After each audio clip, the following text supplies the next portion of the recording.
Thank you very much indeed. Well, it's a very great honor for me to be here. And I would just like to say thank you to the Bonnier family for the wonderful reception we received as we entered the country yesterday and the wonderful dinner we had last evening at their home. It was really very, very special indeed. Now, as I researched through the internet when I received the invitation to speak this morning, I found an amazing story about a family whose history is all about communication, achievement, and successes. And a family whose will to succeed through development, innovation, and creative thinking made me realize actually how much we do have in common. And I read with interest that from the beginning in 1804, when Gerhard Bonnier published his first book in Copenhagen, through to the business that it is today, the CEO being Jonas, that a theme of determination prevailed and continues to deliver time after time. So for me, their story highlights the need for diversification into other areas associated with their core business, but which allows them to keep in touch with modern media integration and the sharing of information through new technologies. And in a way, my story has some similarities in that from an early age, I had determination too, although for me, it was born out of the need to prove others wrong, that I could do the things that I wanted to do rather than being told that I would not be able to do the things that were meaningful to me. So for me, hearing has been a challenge in the conventional way, although it seems to be more of a problem to others than it is to me. So from the age of 8, I began losing my hearing through nerve deafness, and then by the time I was 12, I was diagnosed as profoundly deaf and dependent on hearing aids. Now, obviously, this was quite a devastating blow to my family, but for me, it gave me the impetus to really carve out what I wanted to do with my life. I was told that I would not have a career as a musician. I would certainly not have a career as a full-time solo percussionist. Not really because of my hearing impairment, but more because the career of a full-time solo percussionist did not exist. Therefore, in people's mind, it was unachievable. But whilst the music establishments like the Royal Academy of Music, Royal College of Music, and so on, busied itself in producing high-level violinists, high-level pianists, singers, clarinetists, trumpet players, and so on, I was thinking already beyond this. I wanted to be a sound creator, and percussion just happened to be the tools of my trade. So if for some reason I could no longer play because my physical body would perhaps give up, or I lost my voice, or my legs, or my arms, or something, I knew that I could still communicate through the art of sound. So I did not want to be hostage almost, or beholden to the fact that only the physical body could allow me to be a musician. There had to be another way around communication than just that. So in my story, I share a common theme with the Bonnier Group, which is, in fact, communication. And my challenge is to listen to others and to communicate. So however, because my hearing impairment, I've had to listen through another way, a different way, and I've had to step outside of the box to enable my body to replace the two little flaps at the side of the head and treat my body as some sort of resonating chamber in order to receive sound. In a way, when we think of listening and we think of hearing, they are one and the same. When we think of the Italian verb to hear and to feel, they use the same verb. In many cultures, they use the same word for music and dance. In Chinese, they use the same word for problem and challenge. So Sound is a dynamic process, and Daniel Levitin, in his book The Brain on Music, shows us that the hearing of sound involves the movement of molecules through the air, which is why there is no sound in space, because there's no movement of the molecules. So vibrations are caused when the molecules move, and the sound is created from that wiggling process. So whilst my body as a youngster was still elastic and flexible, I learned to use my body to receive those vibrations and to heighten my sensitivity in order to pick the sounds up. So immediately the whole teaching process in dealing with this type of individual had to change. So often when you're taught to play, for example, a snare drum, you're taught to stand in a particular way, to hold your sticks in a particular way, to have your arms at a particular angle, and so on and so forth.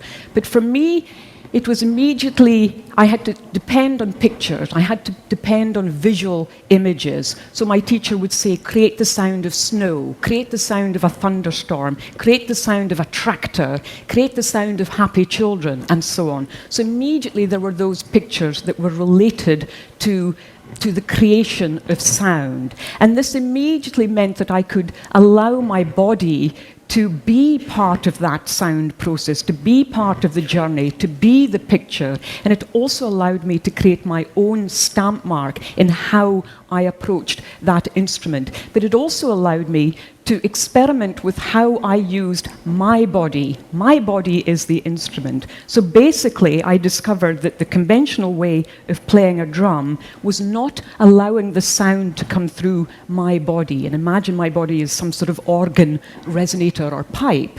So therefore, I opened my hand up completely in order to use the hand as some sort of resonating chamber. And this was really the start of trying to digest sound by giving sound and receiving sound, by allowing that body to open up. Now, I've also read that as many as 1 in 2,000 people can actually see sound, and this idea is actually quite interesting to me, about the ability to see notes before our eyes. So imagine an angry sound being represented by a door slamming, or a happy sound with children playing and laughing, or trying to imagine sounds as you're watching the water running through a brook or something like that. And an associate of mine, Michael Spencer, writes in his newsletter about the tolerance of noise. And he suggests he may not always be aware of the background noise, but nevertheless, we tolerate it, and in some cases, it does become essential. So imagine walking into a restaurant and it's completely silent. I don't mean that there's just no music happening, but it's completely silent. So there's no sound of cutlery or plates or people taking orders or chit-chat or laughing or things coming down on the table, whatever it is. Completely void of all of that. How would you actually feel? Imagine a musician going up to an instrument but not creating sound. You expect a musician to create sound. And this is why when John Cage wrote his 4 minutes 33-second piece, which is all about silence, it was such an important statement in music, because what is silence? And suddenly you, the audience, were creating your own piece of music by the fact that that musician walked on stage and there was nothing there except what you were giving. And that was probably the most powerful piece of music ever written when you think about it.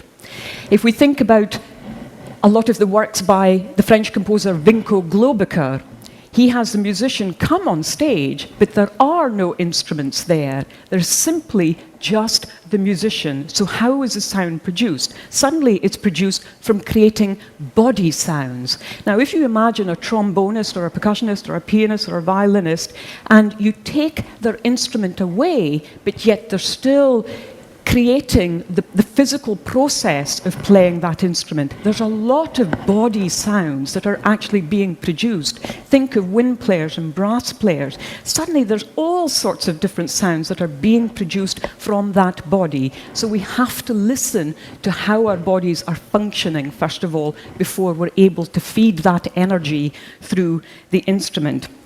But what happens when sound becomes a distraction, or worse still, intolerable?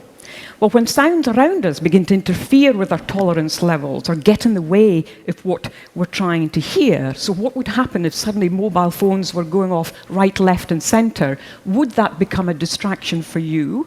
And what kind of energy level would you plow into that? What sort of mental state would it have you in? If you were dealing with that, would you be distracted? Would you be annoyed? Would you be frustrated? And how would that change your enjoyment to a particular event? So you'll have noticed that with the advent of modern technology that we are in fact bombarded with more cosmetically enhanced sounds rather than sounds created from the raw hand. So mobile phones, televisions, wherever we go, there are cosmetically enhanced sounds coming at us day after day, time after time.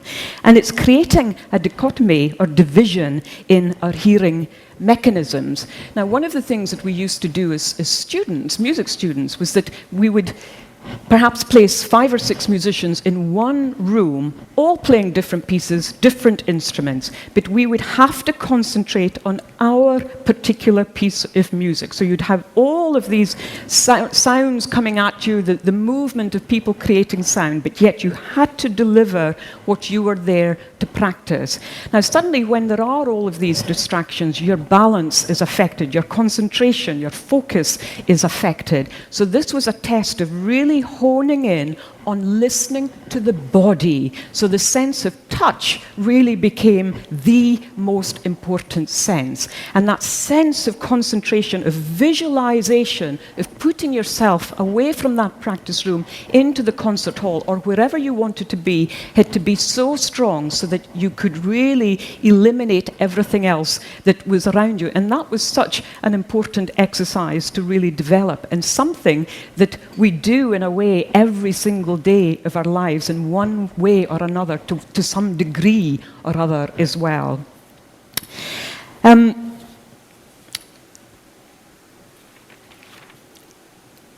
I read just not so long ago about information that comes immediately into a part of our brain called the phonological loop. And the phonological loop is a subsystem of our working memory that functions as a buffer zone. And this is a mechanism for holding information with the help of the mental use of words or language without physical articulation of speech sounds. So in simple terms, this is the process that happens when a person mentally rehearses a telephone number over and over while searching for a pen or paper or something to write it down. But one of its two components is a short-term buffer store, holding phonologically coded information for very short periods of time, so for approximately 7 seconds. So this short span of time means that we're able to distinguish which of those sounds are the ones we need to pay attention to, and we need to pay attention to them pretty quickly. And because of my hearing impairment, I occasionally feel slight insecurity when I'm faced with this wave of sound. It can be standing out in a street or within an orchestra or something. And I'm not able to separate them out. And even if I'm in a crowded room, I can't pinpoint or focus on an individual sound, perhaps the way that you can, which is why the visual element for me is so crucial. And it's why also when I'm with an orchestra playing a concerto, why I place my instruments to a 90-degree angle to the audience so that I can see the conductor and I can see about 3/4 of the orchestra there. But they can also see me, and you have to ask yourself, well, why does a so-called hearing orchestra require a conductor? Why can't they just listen to each other? Well, we know that the way sound travels, it's such a complicated process, and the whole delivery of sound is different to a brass player than it is to a violinist. The fact that the double basses might be over there, the end of the violins are way over there. I mean, we could be talking maybe 50 feet apart. You know, the brass are up there, the violins are down here. I mean, this whole sound process is so complicated that there needs to be someone there to bring this sound meal together. And again, research shows that most people are able to select meaningful sounds from amongst a large amount of other information that's coming in our direction. And most people can pinpoint a single voice or note and distinguish it from others, even though we receive lots of information at the same time. And as we hear a selection of words spoken in different languages, we can often associate our language and recognize it amongst many others. We can even recognize our own language in amongst lots of people talking at the same time.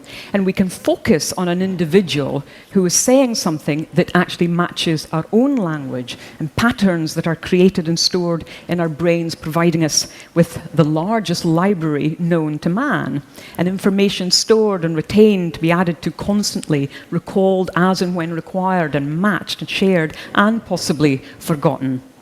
So these patterns within our brains are created from the vast amount of input we absorb every day as we read a newspaper or a book, or surf the internet or something, or watch TV, or even if we're just sitting, watching in silence. So even in that state, we will continue to absorb information. And we absorb much of that information by listening. And the dictionary tells us that listening is to make an effort to hear something, to pay attention, the act of hearing attentively. The dictionary also tells us we can learn a lot by just listening. So are you listening? And is what you are hearing meaningful? And can you separate it out from the other sounds going on around you at this time?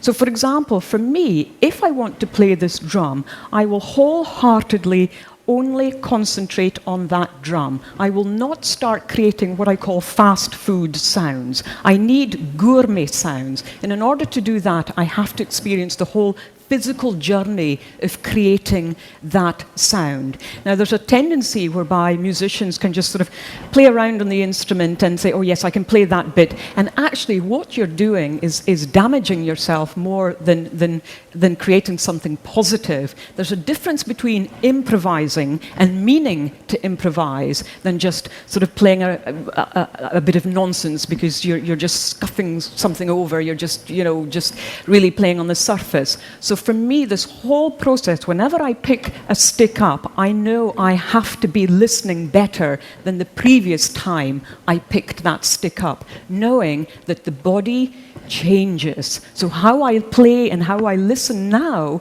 at the age I am was quite different to how I listened 3 years ago, 5 years ago, 10 years ago, and so on and so forth. So are you also seeing sounds? It could be that a person walks by you or moves an arm or something, and you're aware of this, but can you then detect who that might be through the sound that you're actually experiencing? And in my case, if I see anything move, I immediately imagine sound. So if I see a bird out there, I will imagine sound. Whether it's the sound of a bird in a normal sense, I don't care. It's a bird as far as I'm concerned. If the telephone rings, it's a crackle for me. That's the sound of a telephone. That's how I recognize the telephone. If I see a little branch move or a leaf move, then I create a sound within myself. So any movement basically means sound. But it also means that if someone is playing a piece of music on their body, if someone is playing the John Cage 4 minutes 33 seconds, which is silence, or if the Stockholm Philharmonic is suddenly playing a Mahler symphony, all of those sounds will have the same degree of intensity and penetration as far as I'm concerned. So I don't really judge sounds as good sounds or bad sounds or nice sounds or not nice sounds. I'm really thinking of that penetration, of the emotional depth and how I'm actually receiving those sounds through the body. And that's really important for me. So if I strike this drum in a normal way as a percussionist, as a fairly decent percussionist, for you it will sound absolutely fine, no doubt. But for me, already, the sound is stopped around here because I'm gripping onto the stick. So I have to enjoy this journey of creating the sound and allow the whole body weight to produce that sound. And really, the sound is coming from that big toe in order to gain our balance, which is why whenever I give concerts, I take my shoes off. Take the shoes off so that you really are well and truly grounded. So suddenly this will have a far bigger dynamic range and therefore expression, because I'm thinking not just of the surface of the drum coming down like this, but literally going through that drum and finding the sound deep, deep under the shell. And that's what communication is about. We can say, hello, how are you? But we couldn't care less. Hello, how are you? Wait. Wait for that answer. There's a difference there, and that's what music is all about. It's creating that journey, producing that sound, and making sure the life of that sound is received by you. So, as you attend the remaining parts of this conference, you might like to think about how you personally are receiving and perceiving sounds, and how are you actually filtering those sounds, and how are you judging those sounds, and how is this affecting your actual mental state, and are you able to select the right sounds and information to meet your objectives, or are other sounds and noises obscuring the information you need to select? So as you sit watching me, are you distracted by movement? Are we distracted by the video cameras, people coming in and out of the room, people moving? Are you distracted or not? Are you able to weed out the irrelevant sounds in favor of the meaningful and thus most important sounds or messages? And how are you actually doing this? Through your eyes, through your ears, or is it a combination? And do you have the freedom of choice to delve for information and select the information that's right for you? So the sounds you need to digest, or even the ones that are silent, may have inferences essential to your needs. And I'm sure in many of your professions you may need to use your skills to tease out information and to dig your way through the spam and to root out the real information. So when trying to... Oh, I thought you were coming to say, stop. No, my timing is terrible, I have to say, as a musician. Not very good, thank you. But when we're trying to obtain the real story or message, you may find yourself filtering information through other forms of communication, such as body language. And you may find that often the real sounds are and the messages are sort of embedded, and you'll find yourself drilling down into what you're hearing in order to find out what the real issues are.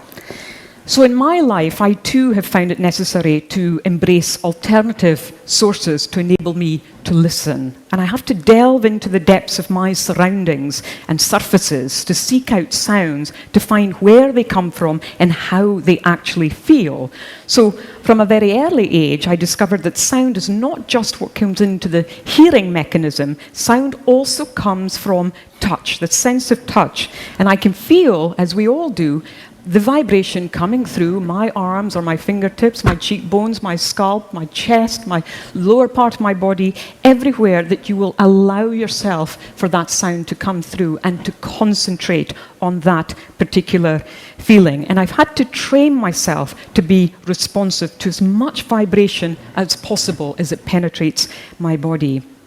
And so, in doing so, even silence has a sound. Everything stems from silence. And silence probably is one of the most complicated sounds to understand. It can be frightening, it can be a relief, it can be calming, it can fill us with nervous, it can be a distraction, it can be uncomfortable. It has so many emotions depending on how we use silence, how we place ourselves within the world of silence. But silence has a pulse, it has an energy, and it can also be one of the heaviest and noisiest sounds in a way.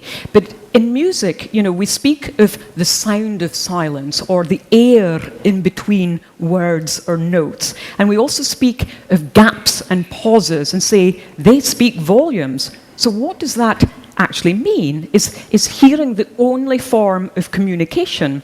And if hearing is only about using the mechanics of our ears, then why are visual sounds, such as facial expressions, so important in our understanding of what's being heard? So what would happen if I asked you now to be silent?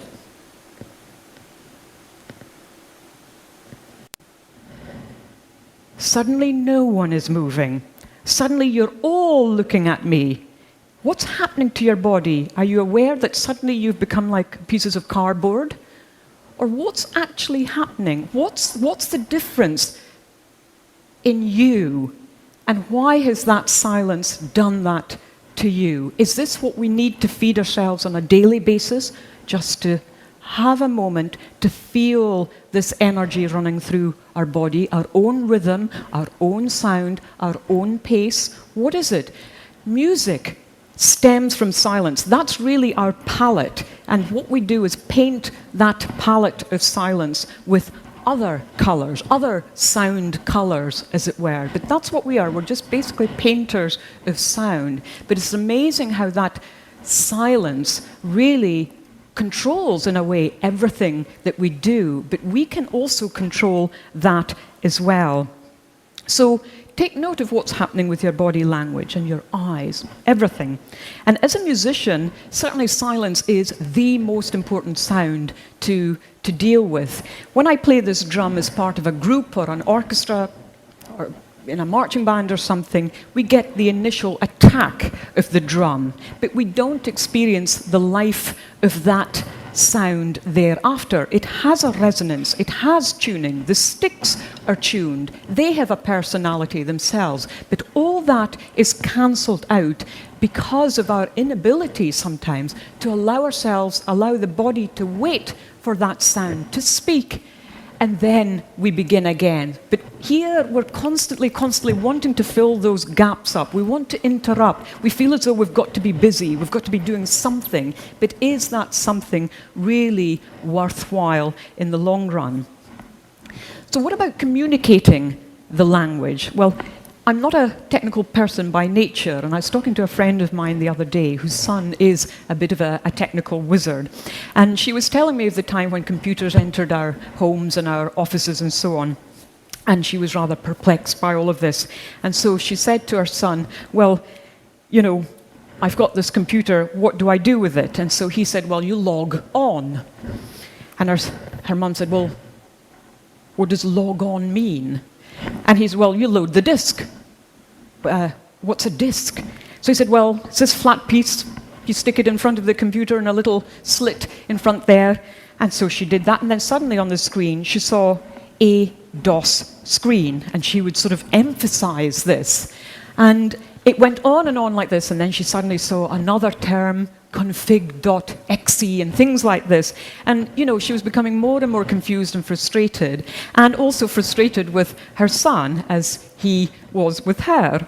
But she was suddenly forced to learn a new language, a technical language. And the moral of the story is that she learned an important lesson. She learned that regardless of the difficulties, she needed to keep asking questions until she was able to understand what was required. She needed to learn each step of the way, each component, and how they linked to each other to enable her to use a technology we all take for granted today. For me, this is a classic example of playing a piece of music. How do you link one note to the next, to the next, to the next? Where are you coming from? Where are you leading to? So you can't just take a piece of music and say, yes, I'm playing now an A, a G, an F sharp, an A, whatever it may be. That makes no sense at all. You have to have some sort of idea as to the language and the journey of the music. So she asked herself, well, why did they get frustrated and whose fault was it? And, was she at fault for not understanding the language? Was he at fault because of the way he was teaching her? Well, I'm sure as with my business and in yours too, that it's important to make sure that both parties have a clear picture, a clear understanding of what is to be communicated. The information must be sent and received in a manner that is understood by both the sender and the recipient. So, I take a piece of music and I can read that piece of music as a musician, as a percussion player. But that is not enough to sustain my career as a sound creator. So I have to paint this picture in order for the audience to understand. I may have had the music a few weeks before you, but so therefore I understand everything about that piece of music because I've looked at the piece of music every day, but you haven't. On that first listening, you will not have had that experience. So I must get my message to you as clear as I possibly can as a sound creator. So I'm a percussionist, third, a musician, second.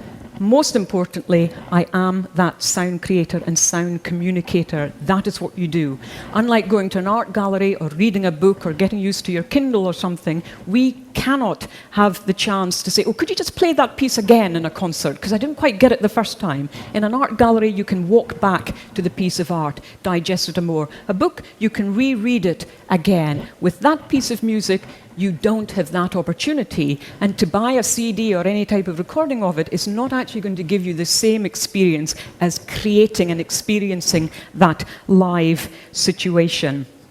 So if I'm teaching, if I give masterclasses, I need to understand the limitations of my students. And I need to make sure that when I explain something to them, that it is clear and it's within their understanding. But I must listen to their feedback, and I can't just assume that I have sent the right message. And I really do believe that this applies to really all of our businesses today. So for example, I come with an orchestra whom I've never performed with before. There's a conductor there. I have never met him before. We're suddenly playing a brand new piece of music that none of us has played before. We have 2 hours to rehearse this piece. The concert is at 7:30 tonight. Is not communication and the art of listening probably the most important ingredients to think about? If we're all listening in different ways, we have different ideas, we have no idea of teamwork and so on, that piece of music, and we will not be able to deliver that piece at 7:30 that evening. So those really are the 2 most important ingredients. So my whole life, my whole profession is about listening. We do understand that life begins with listening and it ends with listening. We're now able to feed sound and detect, for example, deafness in babies whilst they're still in the womb. So sound is one of the most important ingredients that we feed to those babies. Sound is so, so crucial to everything that we do. And sound is not just fed through the ears. It really is opening our bodies up. And so to end, I'd like to play a piece of music by an Icelandic composer, Áskell Másson. And basically, he's written it for just solo snare drum. And this is an example whereby we can at last try to understand the journey of the sound through this drum. It's played in a very conventional way, so there are no stick twirling or anything like that, or fancy sounds. It is literally the good, honest sounds of more or less striking all the different areas on this one surface here. And if we look at these sticks, they're normal snare drum sticks. But if I tap this on my head,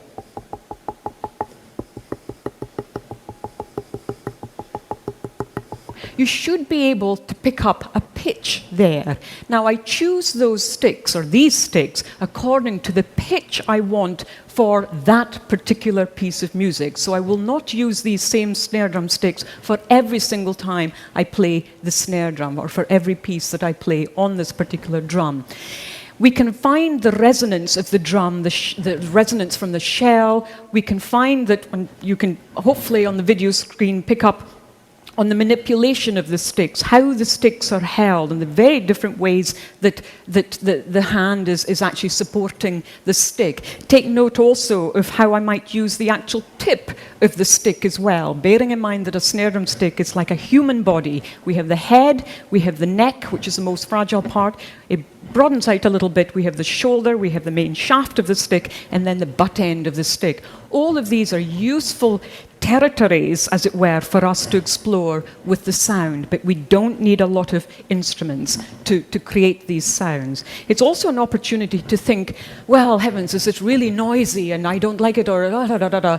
We start to judge the sounds, but try and experiment closing your eyes, lifting your head up, closing your eyes, putting your head down, sitting more upright on your chair, or simply looking, or look at another part of the room. Experiment with the way that you want to experience the sound of this particular drum.